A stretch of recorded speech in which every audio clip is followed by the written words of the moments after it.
Queridos amigos, buenas noches. Un gusto estar transmitiendo esta conversación en vivo desde la página de Facebook del Ángel Editor, con el auspicio del Gimnasio Moderno.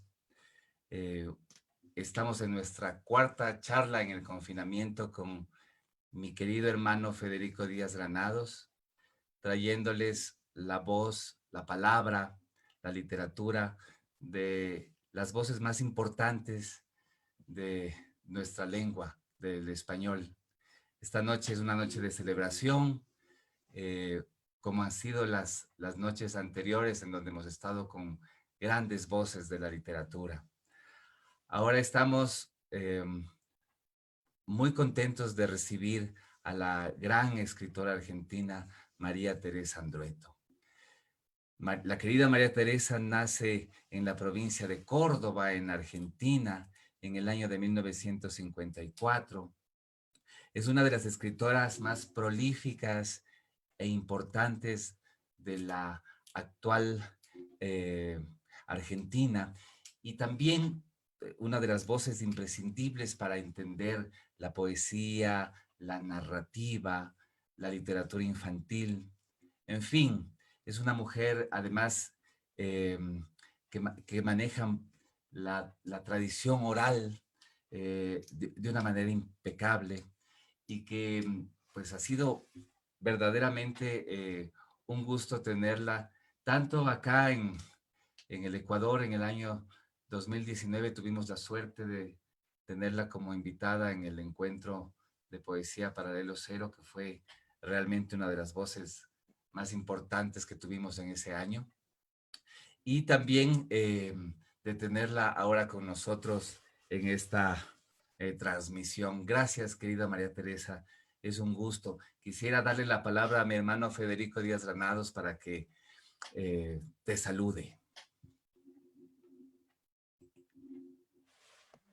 Querido Javier y querida María Teresa, qué alegría que podamos tener esta conversación esta noche, que podamos calentar estas pantallas frías y pixeladas de palabra, de poesía, de cariño, de afecto, y que acompañemos a tantas personas que hemos podido acompañar con estas conversaciones, que simplemente han perseguido el hecho de convocar personas que queremos y que queremos y admiramos mucho, cuyas trayectorias queremos reconocer con nuestros amigos aquí a través de este espacio, querida María Teresa.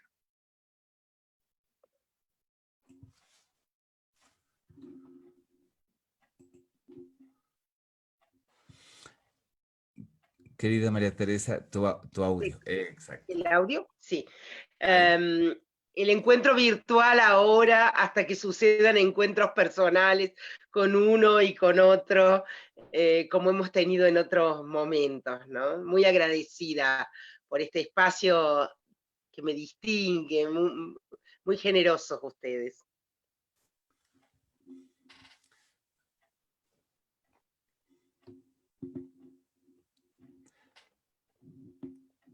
Fede, ¿Sí? estás... Nada, ahora sí. Nada, queremos preguntarte, querida María Teresa, por lo que siempre indagamos a nuestros invitados, y son sus orígenes en su amor por la literatura. Tú vienes de padres inmigrantes y tú siempre mencionaste que para ti era muy importante el relato familiar, ese relato que traían ellos. Háblanos de cómo llegó ese relato, de esas historias de familia, de esas historias de inmigrantes a ti. Sí, es verdad, Federico. Yo me crié en una casa en la que también había libros, pero había muchos relatos familiares sobre todo, y yo tuve desde temprano una apetencia por esas historias de gente común, porque no eran personas, eran inmigrantes pobres. Bueno, de parte de mi padre estaba detrás la guerra, eran historias de guerra y era su familia allá. Y de parte de mi mamá, los inmigrantes son mis abuelos y es la inmigración pobre que llega a la Argentina a fines del siglo XIX, que llegan por grandes oleadas de campesinos, campesinos de subsistencia, gente de muy pocos recursos, pero traían como esa importancia del relato. Y yo creo que viste que dicen que los psicoanalistas dicen que la palabra, o los psicólogos, no sé, que la palabra nace cuando no está la cosa. Entonces, para nombrar lo que no está, la ausencia, ¿no? Y entonces yo creo que hay algo de eso también, que estas gentes que estaban mis antepasados, mis padres y más atrás, bueno, le ponían palabras a lo que había quedado lejos, fuera de su mirada. Y bueno, a mí eso me atrajo desde muy chica, desde muy pequeña me interesaban las historias, recordaba, y puedo recordar detalles de cosas que contaban mis abuelos, cosas de gente sencilla, de pueblo y demás. Y eso creo que fue una parte importante en mi formación como narradora, sobre todo, en esa parte, ¿no? Este, una formación previa incluso a la de los libros. Y a propósito de esto que hablas de los libros como maestros, además, ¿no?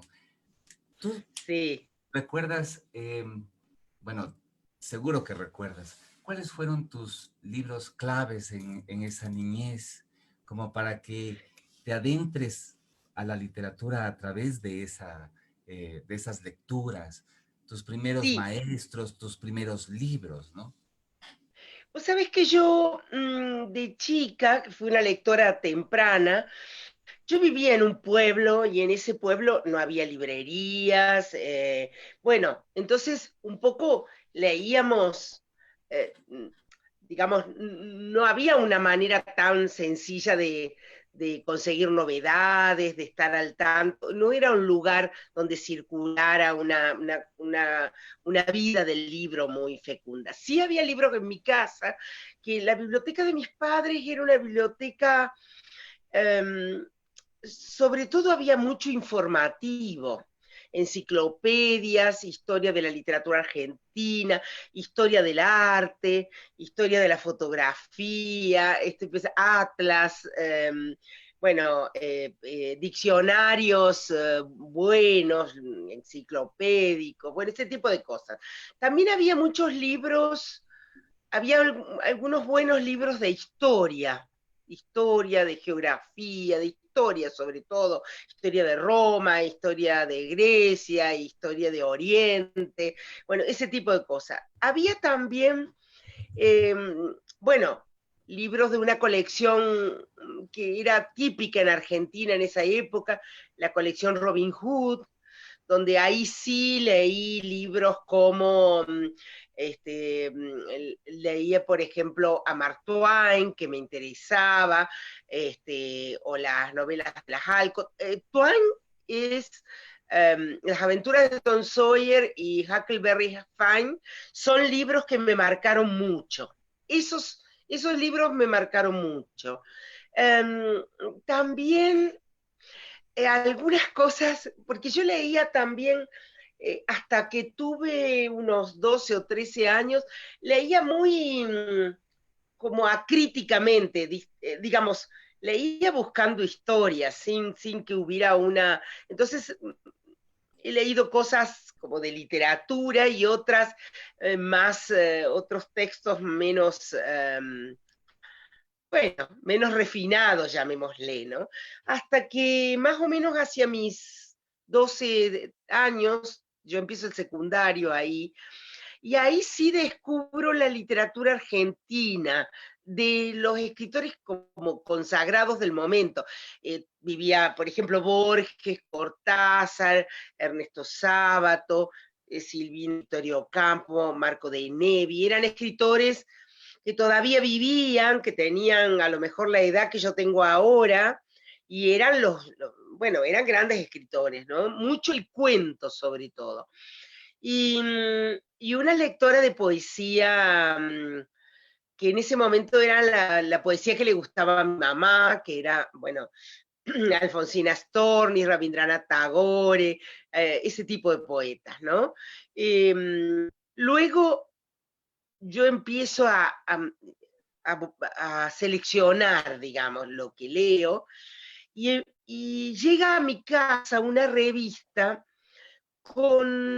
era una revista como de negocios, de cooperativismo, una cosa así, pero tenía una página dedicada a recomendaciones de libros. Y entonces yo leía las recomendaciones y las que me interesaban, encargaba en el bazar del pueblo el libro, y ahí ellos se lo encargaban a un comisionista que iba a la ciudad, lo compraba y me lo traía.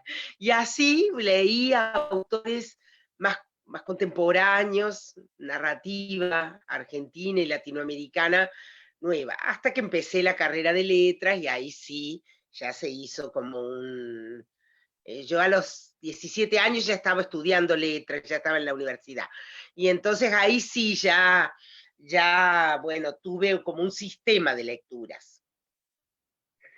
Yo te quería preguntar a propósito de este mismo tema, por un maestro inolvidable que tú hayas tenido, un maestro que tú que has sido formadora de maestros, y ahorita Javier seguramente va a querer hablar contigo de eso, un poco por ese maestro que en tu primaria, en la escuela, te enamoró de los libros y de la lectura también.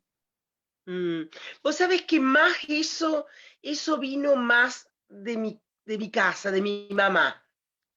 Más de mi mamá, que era una lectora apasionada de literatura, una mujer que le gustaban mucho las palabras, una mujer sencilla de su casa, pero muy lectora, o bueno, o que le gustaban los libros, las historias. Entonces, más viene de ella. Y si tengo que recordar así maestros más fundamentales, pienso en maestros en la universidad. Un profesor de literatura argentina que fue muy fuerte para mí, varios profesores de literatura argentina y hispanoamericana, ¿no? Sobre todo en la formación universitaria que yo tuve.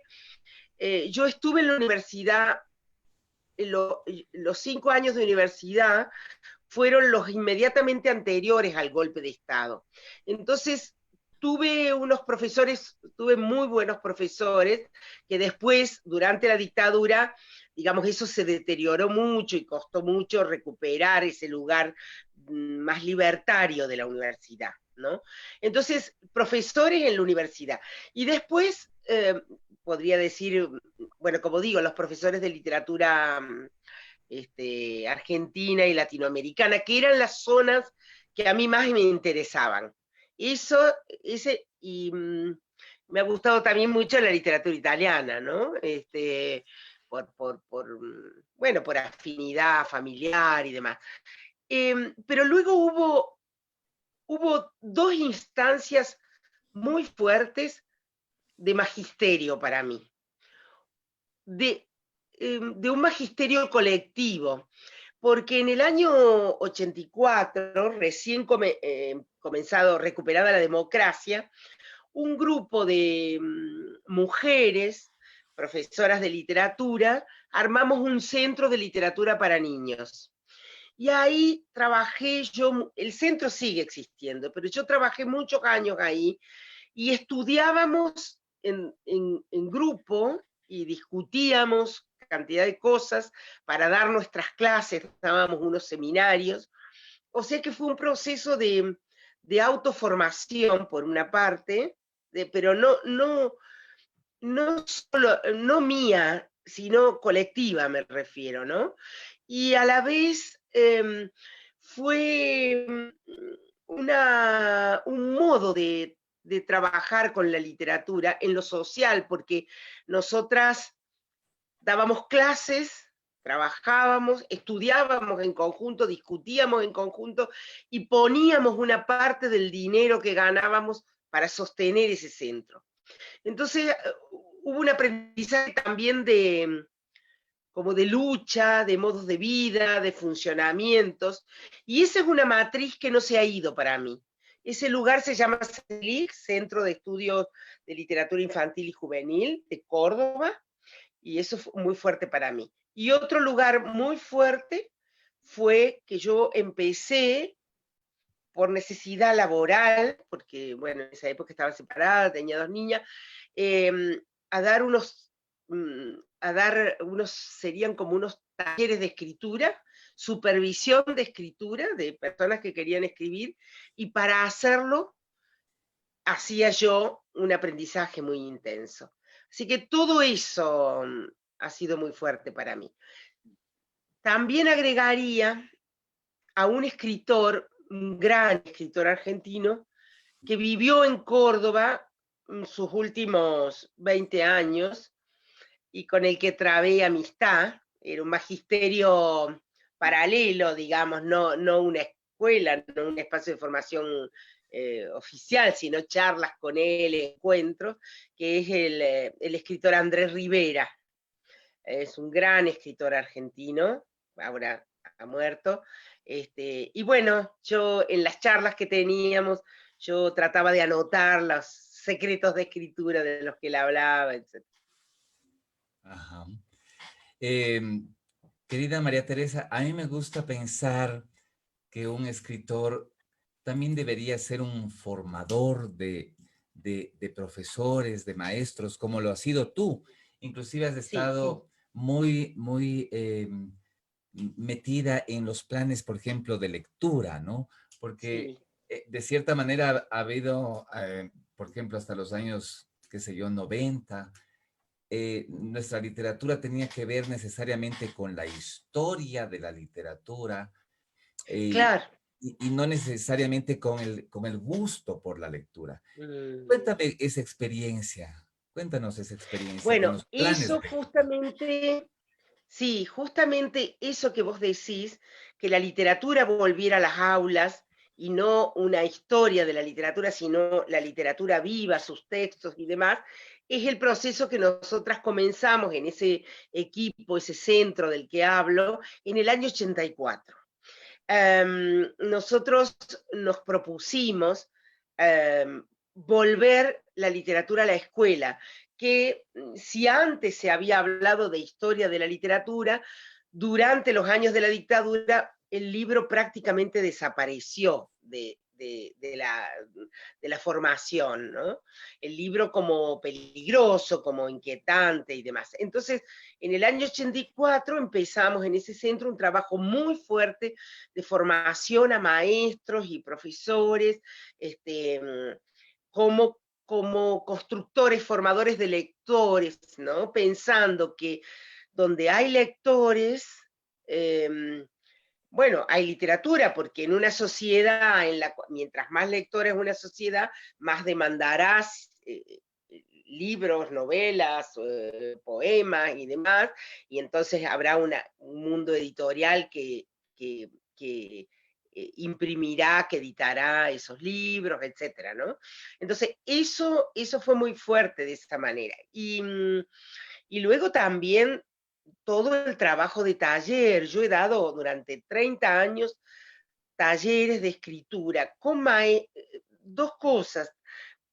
Una, lo que hoy se llaman clínicas de escritura, que en esa época yo les llamaba talleres de corrección o una cosa así, que yo tenía en mi casa. Venían a mi casa y grupos, pequeños grupos, y he revisado escrituras de muchos escritores, de muchas personas que después publicaron y demás. Y también tenía muchos talleres nosotros le llamábamos de animación a la escritura, no sé cómo se llaman en los países, en Ecuador, Colombia, donde personas, no necesariamente personas que querían convertirse en escritores, pero sí que querían tener una herramienta mejor, la palabra como una herramienta mejor. Bueno, entonces he hecho muchos talleres con niños, con adolescentes, trabajé mucho, con maestros, Bueno, eso. La palabra de aquí para allá. María Teresa, tú ahorita mencionaste precisamente que poco antes de terminar tus estudios de la universidad ocurre el golpe militar.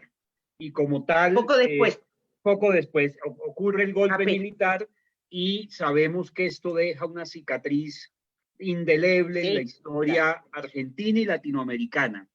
Y por supuesto, tú has trabajado mucho el tema de la memoria, ¿no? Yo Sí, quisiera hacerte esta pregunta en dos vías. La primera, ¿cuál es ese verdadero papel que cumple la literatura en la reconstrucción de la memoria histórica? Y en segundo lugar, la, ¿cómo has podido tú también indagar por esa memoria de las escritoras argentinas que fueron desaparecidas durante la dictadura? claro, yo creo que la literatura es memoria, por una parte. Toda la literatura es memoria, memoria de la lengua, memoria de los cuerpos, memoria histórica.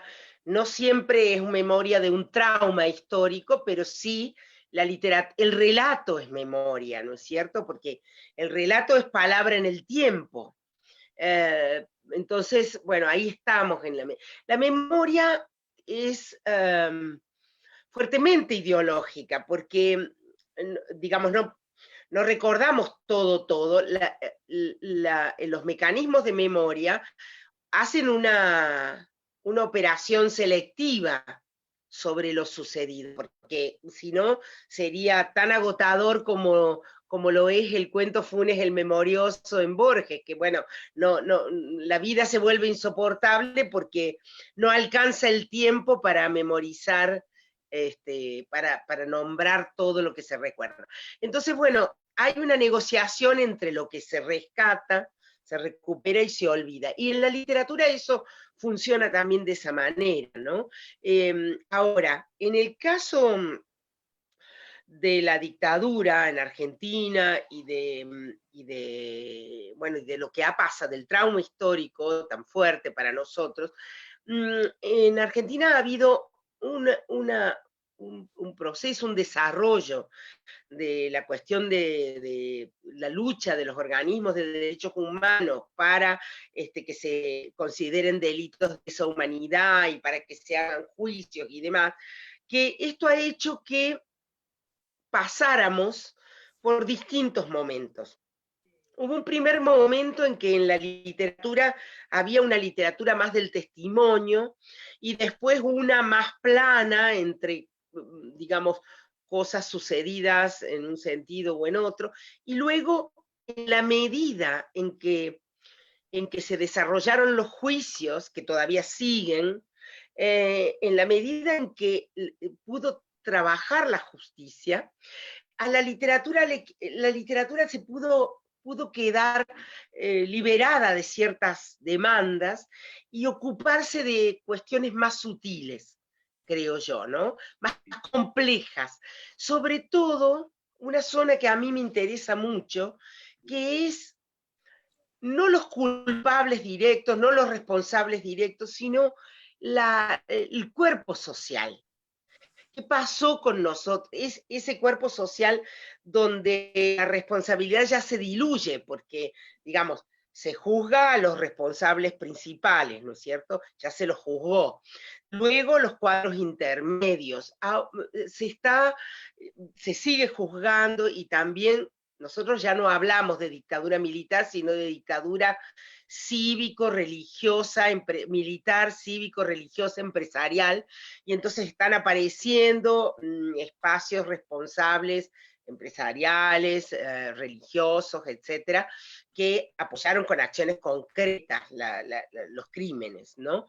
Pero luego, más allá de eso, también estábamos nosotros, los ciudadanos comunes, que por miedo, por rechazo, por lo que fuere, bueno, tolerar, mirar hacia otro lado, tratar de no, bueno, o por miedo, callar, etcétera, etcétera. Entonces, esa zona, que es la zona, el daño producido en el cuerpo social, eso a mí me parece muy interesante para la literatura, porque no es algo que se pueda juzgar, determinar a ver qué persona, no siempre se puede determinar qué persona viendo algo se lo cayó, se silenció y demás. Y en cambio la literatura puede hacer que todo eso se trabaje, se vea, se vuelva visible para una sociedad. A mí me interesa mucho eso.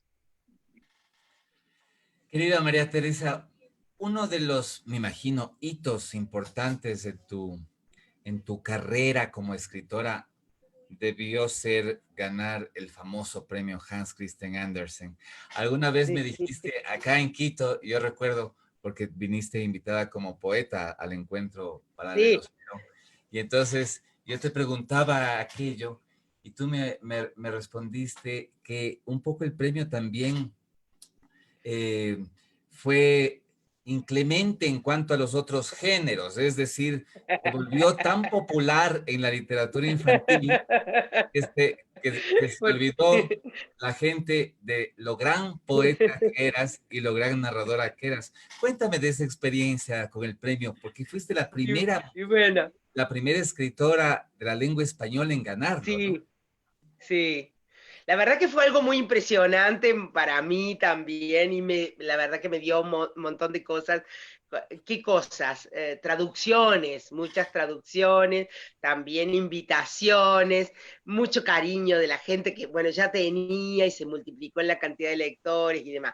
Pero yo tenía temor al encasillamiento, porque es algo que siempre he sentido, digamos, siempre me he concebido a mí misma o he querido ser una escritora, entre comillas, total, digamos, en el sentido de alguien que trabaja con la lengua, con la palabra, y que no quiere ser encasillada en uno de los géneros, ¿no? Muy pretenciosa yo, como usted puede ver, muy pretenciosa.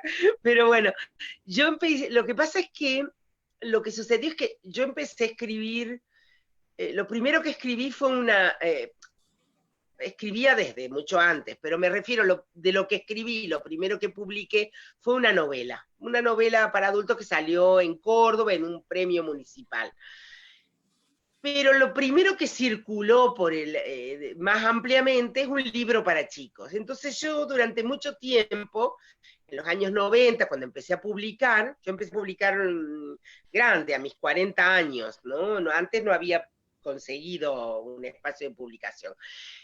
Entonces, mis libros para chicos o juveniles o como fuere, tenían una circulación más grande porque estaban en una editorial más grande que mi poesía o mi narrativa a adultos. Y eso, digamos, yo siempre he trabajado mis decisiones que iba tomando de manera de no cargar demasiado peso sobre una cosa, sino de distribuir esta energía mía en distintos géneros. Y entonces, por ejemplo, cuando vos me invitaste a Paralelo Cero, a mí me daba mucha alegría ser invitada como poeta, creo que te lo dije. Claro, porque tengo o tuve más, luego se va emparejando la cosa, pero tuve más invitaciones en encuentros o espacios ligados a la literatura juvenil, porque claro, ese premio me colocó en un lugar así muy central, digamos, en esa zona. Y yo, que es, bueno, ido hacia otros lugares, cosas que hago nomás, para no ser encasillada en realidad, porque hay algo que va detrás de todo eso, que es que el encasillamiento puede tender a adormecer lo que uno acostumbrarse a estar cómodo en un lugar, en un espacio. En cambio, así yo me corro todo el tiempo de esa zona de confort. Hay un libro tuyo que yo quiero mucho entre tantos, María Teresa, pero le tengo un particular cariño porque lo presentaste en la biblioteca del Gimnasio Moderno. Sí, y es el libro Hacia sí, una literatura sin adjetivos, que salió en una sí. bella edición de Luna Sí, Libros aquí en Colombia. preciosa, con una tapa dura, hermosa. Y recuerdo con mucho gusto ese encuentro, Fue Federico. muy, muy bello. Y fíjate que allí presentamos también en la misma colección un libro de tu querida amiga Yolanda Reyes eh, Sí, sobre una acaba de poética, ganar. el premio S&M, ¿no? Sí, sí, una Eh, alegría. cosa que nos tiene muy felices. Entonces, María Teresa, siento una bonita conexión entre ambos libros, porque en Sí, Hacia una literatura sin adjetivos, tú tienes un momento muy bello donde hablas sobre el aprender a mirar. O sea, un niño que tiene que aprender a leer y quiere escribir, o sea, no solamente estamos buscando niños lectores, sino estamos buscando niños autores. Entonces, el niño debe aprender a mirar. Háblanos un poco de esto. sí, porque yo creo que en realidad a veces me preguntan, voy a una escuela, voy a algún lugar y un chico, un jovencito me pregunta, ¿qué hay que tener? ¿Qué hay que hacer para ser un escritor? ¿Qué tiene que tener un escritor? Bueno, además de ser un buen lector, ¿no? O ser un lector intenso, un escritor tiene que saber mirar y saber escuchar, me parece a mí, ¿no? Saber oír la voz, la singularidad de la lengua y saber mirar más allá de lo superficial una escena, mirar bajo el agua, como decimos acá, ¿no? Eso porque bueno, digamos, mirado superficialmente, tal vez todo se parece un poco, pero basta que uno focalice, acerque la mirada, y cuando digo la mirada, digo la empatía, el corazón, la intensidad, etcétera, a una escena que se ve o que se recuerda, para ir viendo tras la apariencia de las cosas distintas capas que hacen que esos personajes hagan lo que hacen. Porque todos, aún los que hacen las cosas más horrorosas, eh, tenemos nuestras razones para hacer lo que hacemos. No hablemos de que sean buenas o malas razones, pero digamos, y de eso trata la escritura, de ver un poco ahí abajo por qué se hace eso, por qué ese personaje hace lo que hace, eh, sin, como uno pretende, sobre todo en la narrativa, sin juzgar, sin explicar, sin dar consejos, digamos, sobre cómo el personaje tiene que funcionar, sino intentando captar algo de lo que es, algo de esa humanidad, ¿no? Querida María Teresa, en este punto de nuestra conversación, permítenos, por favor, el honor de leer un poema tuyo. A propósito ¿Cómo también no? de celebrar tu obra reunida, que es uno de los libros que quisiera tenerlo conmigo. eh, Te lo tengo que mandar de alguna manera sería, ya, ya. De sería algún modo se los realmente mando. maravilloso. Yo voy a leer un poema tuyo, que es el poema que se llama Películas. Perfecto, bueno. Dice, en mi pueblo había un cine. El dueño saludaba a los vecinos como un cura a la entrada de su iglesia, y era el cine, en verdad, como una iglesia a la que íbamos por la tarde los domingos. Estaba sobre la ruta, frente a los trenes que cruzaban la llanura. Por el veredón paseaban las parejas con cucuruchos de helado y escuchaban los hombres el partido en pantalón de baño y camiseta. En el atrio había un kiosco y en el kiosco una mujer vendía titas y rodecias.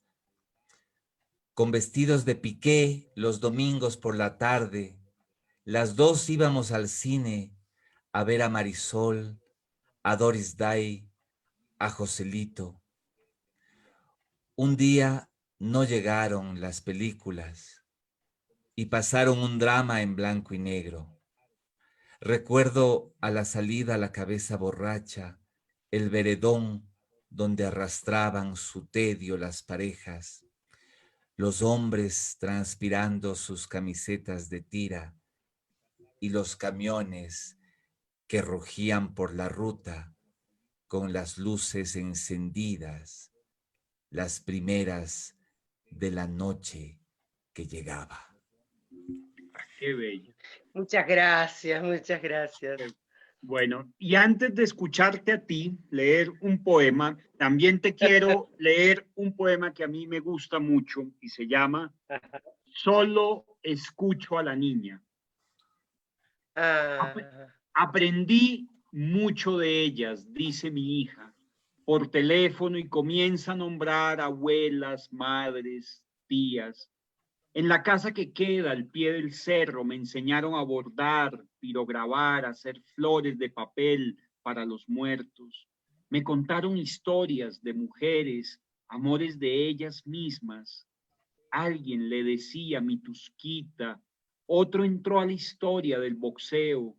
Un cantor cantaba, soy del 30, un gringo que pasaba por los campos. Una de ellas sedujo a un hombre joven, otra se olvidó un día del marido y otra las nombró como un mantra y dice Francisca, Cleofé, Petrona, Arcadia, Laureana, Gregoria, Gioconda, Juana.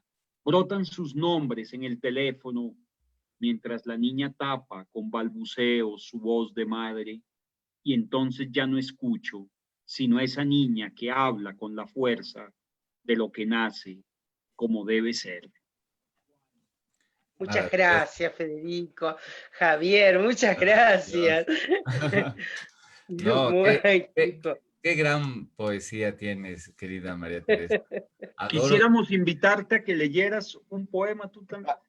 A ver qué les leo. Ay, ay, ay. No sé, vamos a ver.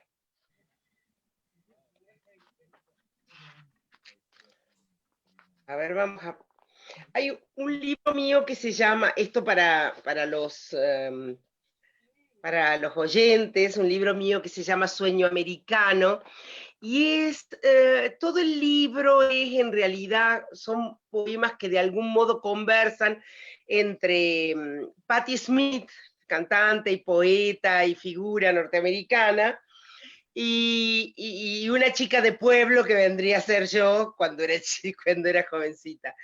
Y Patricia Smith, Patti Smith, se llamaba Patricia Lee Smith, L-E-E Smith. Digo esto porque tiene que ver con el poema. Patricia Lee. Flota Patricia Lee sobre la vereda como un poema de Rimbaud. Es de oro la luz, y sin embargo ella sabe que puede no alumbrar. Cuando era chica, quería ser poeta. Tenía el niño genio de la mano, pasaba con él su temporada en el infierno. Saludaba el ojo visco camino del templo a los vecinos, pensando que su palabra no era para esa gente. Algún día volveré y seré millones, se decía. Cantaré en estadios, estudios, festivales y aplaudirán los músicos del mundo, no esta gentuza de pueblo. Cuando era chica, quería ser famosa. Más tarde quiso ser la monja de Calcuta, no la maldita, no la artista consumida, no la puta, sino la que llora al hermano muerto, al marido muerto, a los amigos. Ya no hay distancia entre los sueños y la vida, por eso canta en la noche, en los estadios, los estudios, los rincones de su casa. Canta Patricia Lee, y mientras canta, la maldicen los viscos y los genios, gritan camino del templo los poetas, volvé a tu casa, Patti, volvé a tu casa. Pero Patti lee, Patti Lee. Maravilloso texto, maravilloso texto. Querida María Teresa, ¿cómo te sientes en esta época donde la crítica literaria mundial y los lectores en general nos dicen que es una época de mujeres escritoras, que es la época de las mujeres en la literatura?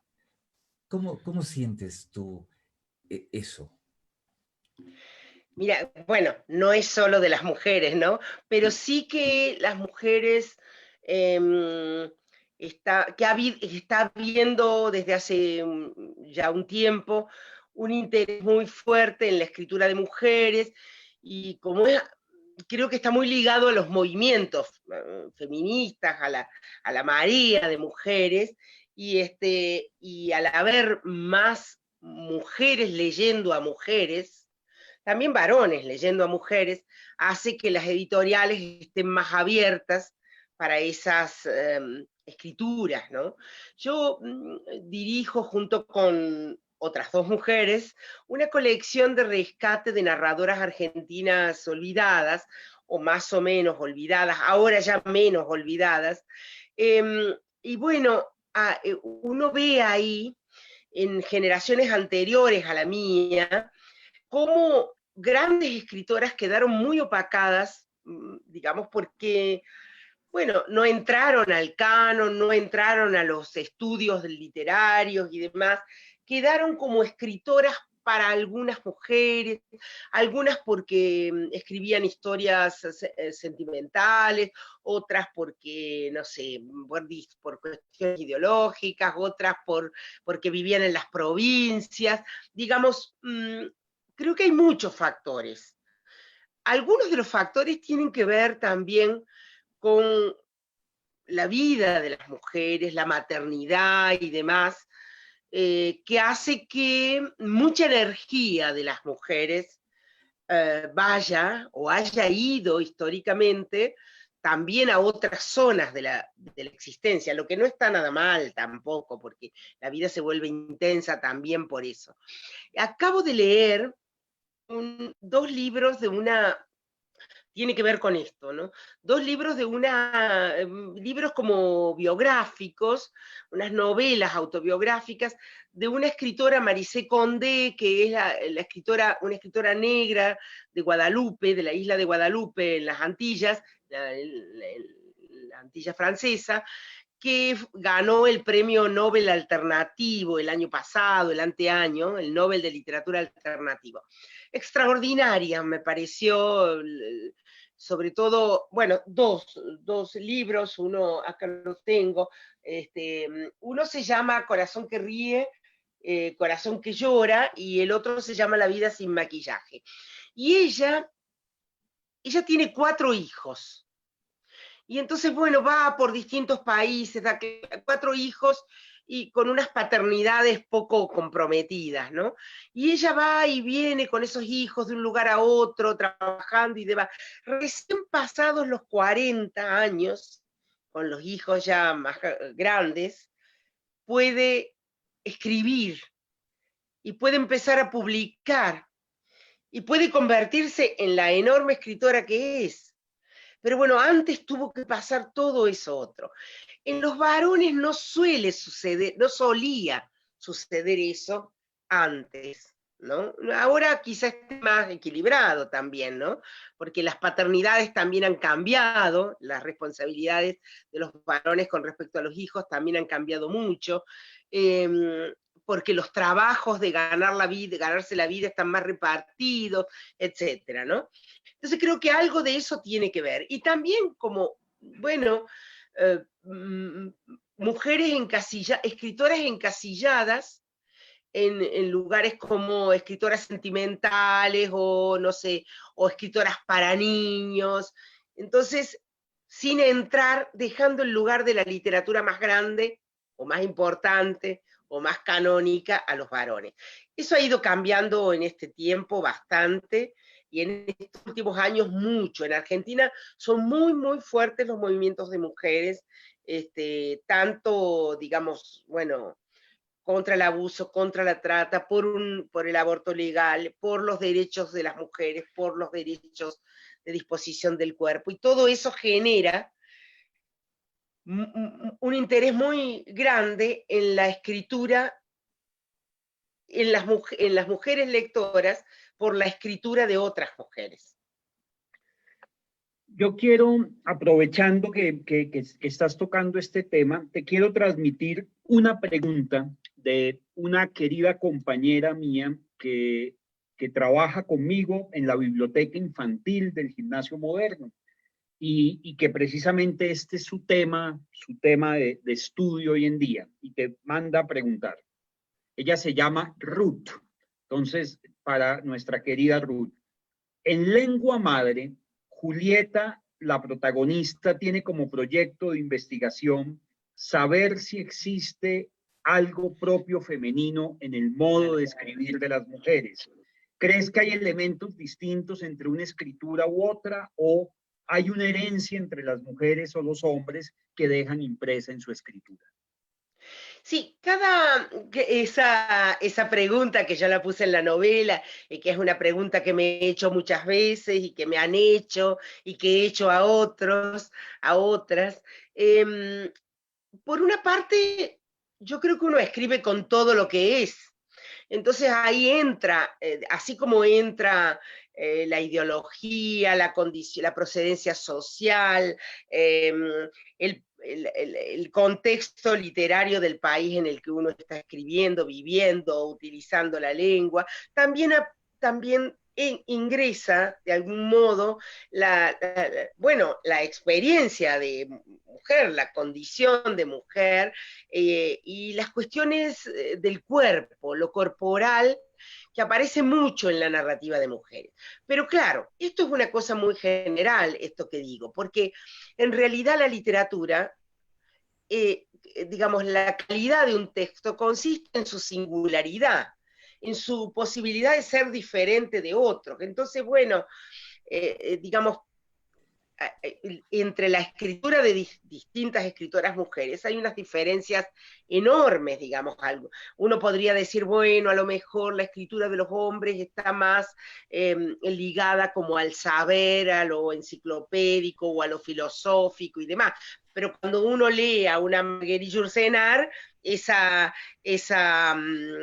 apreciación se cae, ¿no es cierto? Porque ahí tenemos una escritora, digamos, que tiene todas estas características, ¿no? O podríamos decir, bueno, a ver, qué sé yo, la escritura de las mujeres está más atravesada por el cuerpo, por la cuestión de la eroticidad, de la cuestión de los humores corporales, pero cuando uno lee a un escritor como Andrés Rivera, por ejemplo, puede ver eso en un varón, ¿no? Entonces, bueno, digamos, no habría, no, digamos, lo interesante de la literatura es que escapa a todos esos encasillamientos. Si bien creo que hay, digamos, en la escritura de las mujeres hay una predominancia de las cuestiones que tienen que ver más con las mujeres, como las maternidades, los cuerpos, la eroticidad, digamos, distinta. Esas cosas aparecen con más frecuencia, pero no son exclusivas, digamos, ni son excluyentes tampoco, me parece, ¿no?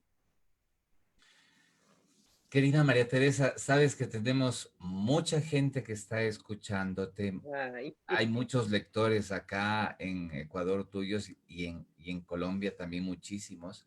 Ay, Eh, gracias. y me gustaría preguntarte sobre una cuestión que tiene que ver con la literatura infanto-juvenil. Sí. A propósito de que hay muchos escritores eh, que diríamos son escritores exclusivamente para adultos, por decirlo de alguna manera, Sí, que consideran al género de la literatura infantil como una especie de subgénero, es decir, no le dan claro, una importancia o la claro, misma importancia que se le da a la claro. novela seria o a la poesía, ¿no? Por decirlo de alguna manera, lo de Sí, serio. sí, sí, sí, Quisiera, pero entiendo muy bien la pregunta. quisiera que reflexiones sobre este tema que es tan importante, ¿no? Bueno, hemos luchado mucho quienes publicamos en esa zona, digamos, en esa zona editorial, llamaría sobre todo, hemos luchado mucho por la valorización de esas escrituras y esa que ha sido en verdad muy menospreciada durante mucho tiempo. Sí, incluso el nombre que le ha quedado, digamos, que bueno, lo usamos todos, también yo lo uso, es un nombre inapropiado, porque pareciera que la escritura misma está infantilizada, digamos, como que entonces, y ha habido en un tiempo una figura, se ha pretendido de quien escribía para niños o publicaba ahí, que fuera a la vez como un animador, digamos, que produjera un divertimento en un niño, ¿no? O en los niños. Eso también va cambiando mucho, en Argentina por lo menos, que es lo que más conozco, las publicaciones, en Colombia también hay mucho desarrollo, Colombia yo conozco, he ido muchas veces, conozco bastante, Ecuador conozco menos el mundo editorial ecuatoriano en ese rubro, en el rubro literatura infantil, digamos, ¿no? Aunque conozco a algunas personas y algunos autores. Pero en Argentina tiene un gran desarrollo y si bien, por supuesto, que hay mucho material de baja calidad, como hay en todos los rubros, también hay un crecimiento y un desarrollo muy grande de esa zona de lectores y de edición. También desde que es la zona editorial que más crece, digamos, que más, en Argentina es la zona editorial que más prosperidad tiene. Entonces, eso ha hecho que, como vivimos en un mundo capitalista y todo lo que produce más dinero, digamos, o más circulación, es mejor visto, bueno, desde que la literatura para niños es un área importante en las editoriales, porque hay, digamos, por ejemplo, en Argentina, en algunos momentos, ahora se está volviendo a eso, pero en unos periodos anteriores, no en el inmediatamente anterior, que fue bastante nefasto en ese punto, pero en los anteriores ha habido muchas compras del Estado de libros para distribución en las escuelas, compras de libros de calidad y demás, bueno, y a su vez sucede que a lo mejor un padre no compra para sí un libro, pero sí le compra a un hijo, o una institución escolar decide comprar libros. Lo cierto es que hay un público ahí más cautivo, digamos, que en la literatura para adultos, y entonces esto hace que, bueno, tenga un desarrollo editorial muy importante.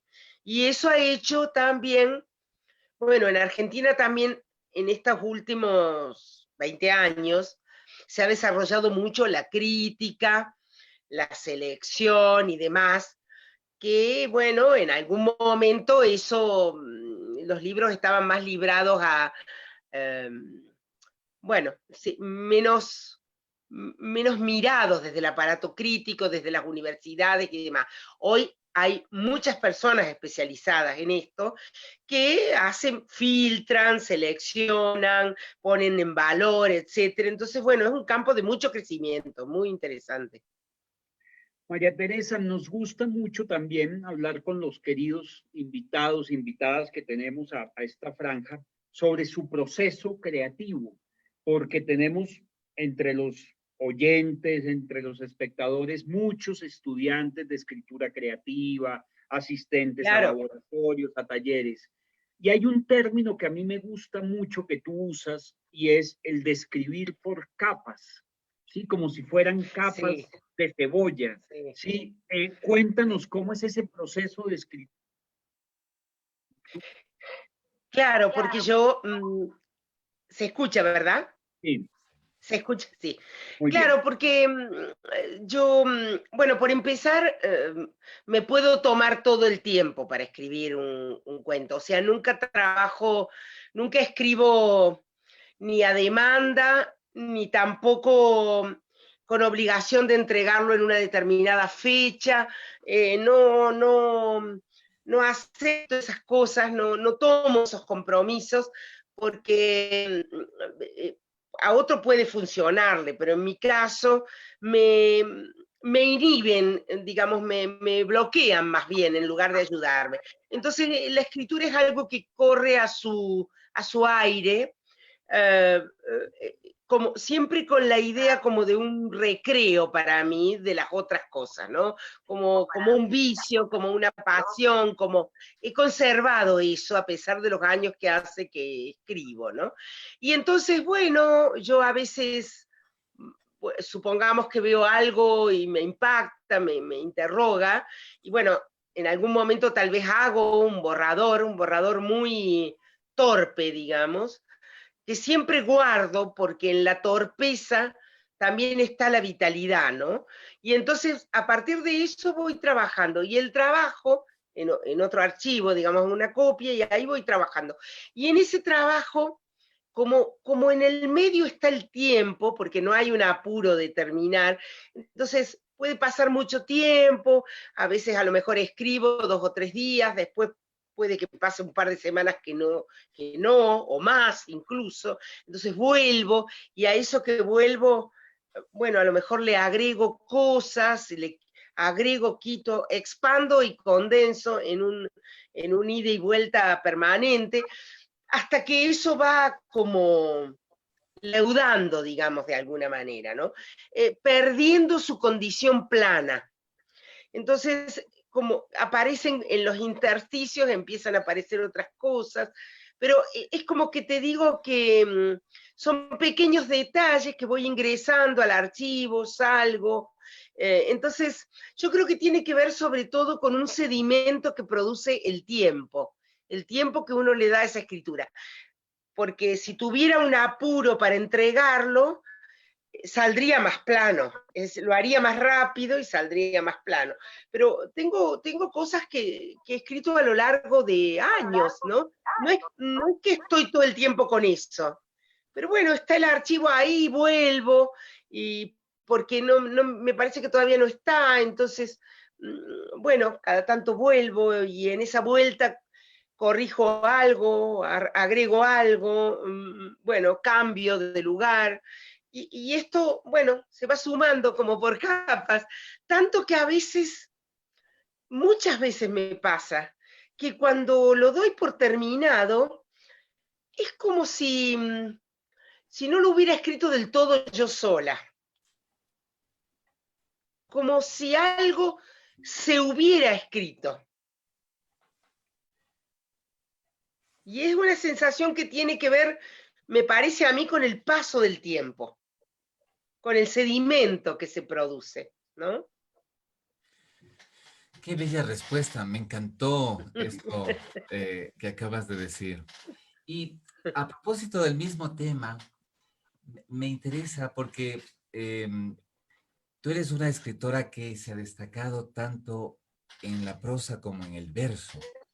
Y uno de los grandes misterios es que hay temas para la prosa o temas para el verso. O a unos escritores les jala la forma para poner en verso o en prosa un tema, y a otros, en cambio, les jala el tema, ¿no? Les agarra el tema para poner en uno de los dos. ¿Cómo es esa relación tuya entre la prosa y el verso? Sí, vos sabés que, bueno, por empezar, digamos, la narrativa aparece más para mí, con más frecuencia. El cuento, la novela, el libro, he escrito más eso. La poesía llega, ha llegado en ciertos, digo ha llegado, porque de algún modo lo he sentido así, aunque no sea como de arriba, sino desde adentro de uno, siempre ligada a momentos de mi vida de mucha, ¿cómo diría?, de mucha exposición emocional. Entonces, en realidad, la poesía, de lo que yo he hecho, la poesía es lo más autobiográfico, lo más, Patricia Cavalli dice, lo más propiamente mío. Es como que lo que me lleva a escribir un poema es algo muy mío, algo ligado algo que me ha pasado a mí, he sentido yo en relación a mi pequeño mundo familiar. Si uno ve mis poemas, son de mi madre, de mis hijas, de mi padre, de la infancia, de mi pueblo, digamos, cosas, es ese micromundo. Y muy ligado a una experiencia personal. En cambio, en la narrativa, en el cuento o en la novela, el origen casi siempre es algo que veo de los otros. Algo que veo que después se vincula con cosas mías o me interpela a mí de mil maneras, pero el origen es algo que vi en la calle, que me contaron, que, ¿no? Es más del mundo, la narrativa es más de un mundo más amplio y la poesía de ese mundo más íntimo. La forma no es siempre igual en la poesía, la forma, pero tiendo al poema relato, por eso me gusta tanto Cesare Pavese, tiendo a un poema relato que tiene una microanécdota pero esa micro anécdota o micro asunto, micro historia personal en general, digamos, yo voy buscando ahí como la música. Por ejemplo, hay un poema mío de un libro Kodak, que es un libro de hace ya 20 años, que está incluido en Poesía Reunida, y Kodak, ese poema se llama Desnuda en la tienda. Y es una escena, el poema es una escena en la que yo tuve una hermana que murió joven de cáncer. Y ella vivía en otra provincia y, bueno, es una escena en la que yo la acompaño a ella a comprar ropa. Y yo demoré mucho en escribir, lo escribí varios años después que ella murió, yo demoré mucho en escribirlo, pero siempre estuvo en mí esa escena como la idea de un poema, porque sabía que iba a ser muy doloroso el proceso de escritura. Cuando finalmente fui avanzando en el duelo y demás, y lo pude escribir, lo que escribí fue un cuaderno de 25 páginas, con, digamos, a mano alzada, un cuaderno de 25 páginas, narrando esa escena. Y luego fui quitando, hasta que quedó un poema de una página. Entonces, un poco así funciona para mí. Es como si fuera la poesía un pequeño relato de algo que me implica a mí emocionalmente de modo muy fuerte, condensado al infinito. Fíjate que ya que estás hablando de esas fronteras tan delgadas entre la poesía y la prosa, hay un texto tuyo que también, un relato tuyo que a mí me gusta mucho y que está lleno de poesía, está habitado de poesía y por supuesto de memoria. Se me cortó. Sí. Se me cortó el sonido. ¿Cuál es el relato? Me perdí ahí. El país de Juan. Ah, sí. Que tiene una edición, claro. El país de Juan, claro. A mí me encanta, me conmueve, está lleno de poesía. Esa manera de ver el mundo, pues de Juan y Anarina, pues es algo que a todos Sí. nos conmueve. Gracias, y nos da una fortaleza también. Pero fíjate que es una manera también de enseñarle a los niños y a los jóvenes, de llevarlos a través del maravilloso mundo y la empatía que nos da la literatura por ese mundo de la escasez, de la crisis.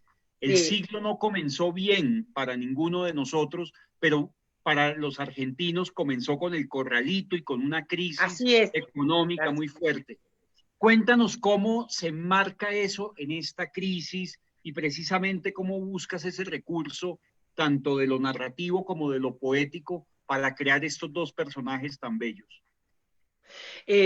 Por empezar, gracias, muy agradecida por lo que decís. Justamente yo escribí El país de Juan el verano de 2001. de 2001 a 2002, que fue, digamos, la hecatombe nacional, bueno, ver el empobrecimiento así de todos, de uno también, digamos, el deterioro, lo que uno tiene hoy, mañana no vale, el dinero que uno gana hoy, mañana no alcanza, la gente haciendo trueque, viviendo del trueque, etcétera, etcétera. Ese verano yo escribí El País de Juan. En realidad ya había empezado un poquito y en el comienzo yo quería escribir la historia de un muchacho con un reloj que marca su vida, acompaña su vida, porque mi marido tiene en su muñeca un reloj que se compró a los 14 años con su primer trabajo. Entonces, bueno, pensaba en esto, un niño que se hace hombre con un reloj. Pero se cruzó la crisis de 2001 y entonces entró todo esto, ¿no? Sí me propuse que ese deterioro, ese empobrecimiento, contarlo con un lenguaje de un cuento, de como los cuentos arcaicos, los cuentos maravillosos de hadas, con esa lengua un poco poética.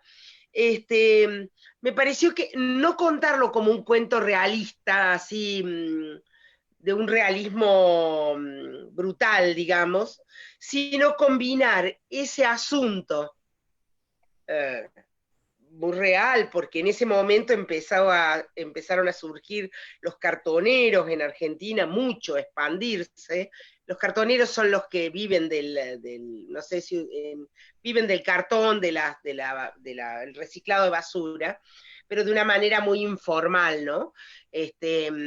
Sin ingresos y demás. Y contar eso con un lenguaje que entrara como una melodía en el oído, ¿no? Y yo escribí la historia de Juan, la escribí toda hasta casi el final. Y después pensé que Juan no podía, que también tenía que contar la historia de ella, y jugando con esa cuestión poética trabajé, o antigua, trabajé con la simetría, que es algo que me gusta mucho también.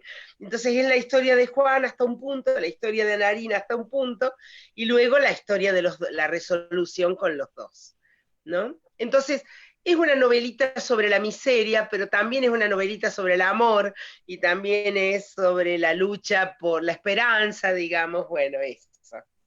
Y hay una cuestión ahí que es muy argentina, que es la migración del campo a la ciudad, que se dio a mitad del siglo pasado y que hizo que mucha gente la zona noroeste del país, la zona cercana a Bolivia, por ahí, las provincias del noroeste, mucha gente bajara a Buenos Aires y quedara en los cordones de pobreza de la gran ciudad, ¿no? Como sucede muchas veces en las grandes ciudades,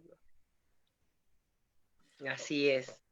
Querida María Teresa, vamos ya finalizando, Cerrando. pero nos quedaríamos contigo, la verdad es que por muchísimas horas conversando. A propósito de la Gracias. conversación, yo quisiera no despedirme sin antes preguntarte algo sobre la literatura oral. Porque tú eres una mujer muy oral y yo creo que la literatura, además, entra de manera mucho más recta hacia el futuro lector a través de la oralidad que a través de la escritura. Esto lo digo a propósito de que te he escuchado muchísimo leer cuentos y has ganado una cantidad de lectores a través de eso. De hecho, hace poquito recordarás que en el Ecuador se te invitó a la maratón del cuento, ¿no? La Sí, escándula, claro. y entonces que tuvo mucho éxito. Quisiera que me cuentes algo sobre la oralidad en tu literatura. Sí. Mira, por una parte es verdad eso. A mí me parece que en lo oral está el lugar más vital de una lengua. Y me gusta en la escritura, depende de qué escritura y cómo quién está narrando, pero me gusta que no pierda del todo la condición oral, la condición de lengua que vive en nuestras bocas, porque ese es el lugar donde la lengua vive, ¿no? En nuestras bocas, ¿no? Entonces, porque claro, lo que se aleja mucho de la oralidad en la escritura, a veces puede sonar muy literario, entre comillas, un poco pretencioso, digamos, en su formalidad. Y en cambio, bueno, un poema o un cuento donde parece que alguien nos está hablando al oído, bueno, me resulta interesante esa búsqueda en la escritura. Pero además, por fuera de eso, yo me he ganado el bizcocho, como decimos aquí, el pan, digamos, leyéndole a otros. Cuando era muy joven, iba, por ejemplo, a unas residencias geriátricas a leer, le he leído a niños, he leído, bueno, en distintos espacios. Tengo también una columna radial donde cuento una vez por semana una pequeña historia por la radio, también, ¿no? Me gusta eso, ¿no? Bueno, siempre lo he mantenido, porque no ha sido tampoco mi interés una literatura, a mí me gusta una literatura que pueda ser leída por un académico, por decir, pero que también lo pueda conmover a una persona común y corriente, incluso una persona que no sea lectora, ¿no? O sea, como un pan para quien quiera tomarlo, ¿no? No como una cosa de élite, no sé cómo llamarlo, ¿no? Y a la vez también he trabajado mucho en la formación de lectores para que la delicia de la literatura, de los libros, de la poesía, de otros autores, pueda llegar a un público más amplio, ¿no? Siempre me ha interesado eso. Bueno, y yo no quisiera despedirme sin preguntarte por también volver a la poesía. Es que tú sabes que la poesía es un poco como va a ocurrir con el mundo y el Mediterráneo, como que va a haber un momento en que el mundo volverá a unirse en los continentes alrededor del Mediterráneo. Yo creo que los géneros literarios volverán a la poesía. Y fíjate que tú eres prolífica. Hablamos ahorita del libro de Hacia una literatura sin adjetivos, publicado aquí en Colombia por Luna Libros, hablamos de tus relatos infantiles, hemos hablado de tu poesía, y sin embargo yo siento que en tus libros de poesía hay un diálogo, hay unos vasos comunicantes entre ellos. Y quisiera mencionar en particular Cleofe, Beatriz y Pavese y otros poemas que siento que dialogan entre sí. Cuéntanos si eso fue intencional o fue simplemente aleatorio. No ha sido una decisión racional, premeditada, pero sí se corresponde mucho con mi concepción de la literatura y digamos, con mi concepción lectora y con cómo en mi escritura aparecen las palabras de los otros, sobre todo en la poesía. Como que yo siento cuando escribo, que escribo con otros que leí, a veces con otros que leí, como en el caso de Pavese, que es un escritor que está mucho en mi corazón, muy presente en mí, o de Beatriz Vallejo, que Pavese es un escritor muy reconocido mundialmente. Beatriz Vallejo, mucho menos, es una poeta un poco periférica, argentina, que a mí me encanta, y otras veces con otros desconocidos, o con Patti Smith, que es una cantante y poeta y demás, y a veces con otros, bueno, como La palabra de mi madre, que no es que son escritores, digamos, pero sí es su palabra en mí. Yo escribir con las voces de los otros, o de las otras, ¿no? Las otras en mí. Porque incluso, por ejemplo, en el poema que vos leíste, es un poema que juega con el habla de mi hija, que me habla a mí por teléfono, que me dice por teléfono, y las frases de esas mujeres que están de las generaciones anteriores, que dicen, bueno, que una conquista a un gringo que pasa por los campos, otra un hombre que entra a la historia del boxeo, etcétera, etcétera. Entonces es las voces de un montón de mujeres, y entre todo ese montón de mujeres, el berrido de mi nieta, que en ese momento era muy pequeñita, que es la voz que se hace oír por sobre todas las voces de las otras que están dando vueltas en esa conversación telefónica que dio origen al poema, ¿no? Entonces, siempre están ahí las otras, los otros, pero muchas veces las otras. Porque hay un poema mío que se llama Genealogía, que no elegí leerlo ahora porque es largo, me pareció que era largo para nuestra audiencia, donde yo voy atrás, desde mi madre a su madre, desde su madre a su madre, y así hasta donde tengo registro. Yo he ido trayendo en la memoria, por estos relatos familiares de los que hablábamos al comienzo, una genealogía de mujeres en la familia, que no es una genealogía, ¿cómo diría? Es una genealogía de mujeres fuertes, pobres, trabajadoras, o sea, no es una genealogía imperial la que tengo detrás, ¿no es cierto? Bueno, pero esas voces, esas mujeres, porque yo siento, mira, Eugenio Montale, el poeta Eugenio Montale dice, hacen falta muchos hombres para hacer a un hombre. Bueno, hacen falta muchas mujeres para hacer a una mujer. Y una está hecha de todas esas que estaban detrás, ¿no? Maravilloso, querida María Teresa. Qué gran noche. Pero no quiero que Ay, se qué lindo. acabe esta noche, por favor, sin pedirte si nos puedes leer un pequeño relato escogido por ti para quedarnos con este sabor maravilloso de tu obra. ¿Cómo no? ¿Cómo no? Y les agradezco mucho. Me consienten tanto que me voy a agrandar. Bueno, Federico y Javier, aquí va. He buscado un relato muy pequeño, muy breve, porque soy consciente de los tiempos de atención.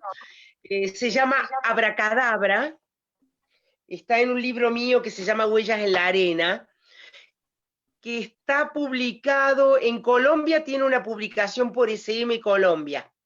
Sí. Y en Argentina está por Penguin Random House, en un libro juvenil, pero lo elegí porque me pareció que era más, que podía ir para distintos públicos. Abracadabra. Es una tarde de enero y una mujer camina por el malecón. Tiene el pelo negro y lleva un vestido escotado de flores rojas. Abochorna el calor en ese pueblo de pescadores, pero ella lleva en la mano izquierda, como si fuera una alhaja, un guante de cuero. Ha de ser forastera, piensa la gente. Ha de haber venido de quién sabe dónde. Ha de haber bajado de un barco noruego. Es extraño que una mujer lleve en verano un guante, uno solo. Pero no es tan extraño que un hombre se enamore de una mujer hermosa de pelo negro. Y en nuestro cuento, esa tarde, un hombre aparece y le dice algo que no sabemos. Después la lleva a su casa y la desnuda, toda, menos la mano. Desde entonces, noche tras noche, él le pide que se saque el guante, o que le diga al menos la razón por la que lo lleva. Pero ella ni se lo saca, ni quiere explicarle nada. Hasta que él se da por vencido y baja a la sala. Cuando pasa frente al espejo, ve que le han nacido en la cabeza unas astas de cabro. Se toca incrédulo, pero son verdaderas. son verdaderas, dice, y se derrumba. Entonces ella llega a su lado, se saca el guante y él ve que asoma una pata de cabra. Con la mano peluda y áspera, le acaricia la frente, las astas. ¡Qué maravilla! Gracias, querida María Teresa. No, a ustedes, muchas gracias. No Muy generosos conmigo, Javier y Federico, muy generosos. Muy agradecida a este espacio, a este honor que me han hecho. No, María Teresa, qué inmensa labor es para nosotros, para todas las personas que nos han seguido, que ha sido una cantidad de gente, ¿no, Javier? Un montón de gente que han hecho comentarios, te mandan saludos de manera muy cariñosa, amigos que te quieren mucho, tanto en Colombia como en Ecuador, como en otros países de América, te saludan desde Miami, te saludan desde Argentina, bueno, te han saludado de todas partes. Muchas gracias a todos. Una noche inolvidable que además queda grabada en estas... Para quien quiera, los sí. muros, para que nos encuentre en el momento en que desee. Gracias, querida María Teresa. Gracias, Fede, hermano. Nos vamos a volver a ver en 15 días. En 15 días. Una nueva voz grande de América, ¿no? De la lengua nuestra. Hermosa. Gracias, Federico. Gracias por todo. Un abrazo para los dos. Chao, Javier. Chao. Chao.